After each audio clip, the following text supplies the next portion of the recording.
In this video I'm going to show you what to do if you can't get clear mode on your TikTok. That is quite simple and easy, so let's begin.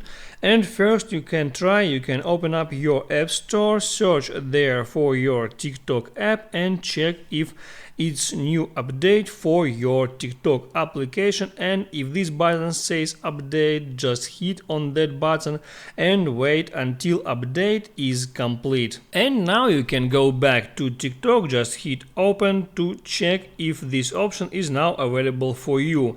You can hold down on that video and as you see I already got the clear mode on my device. But if you don't see that option here, there's no reason to panic.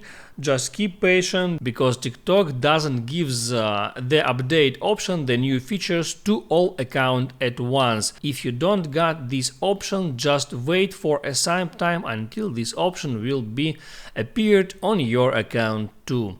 That's how it works, guys. Don't forget to hit the like button and subscribe to my channel.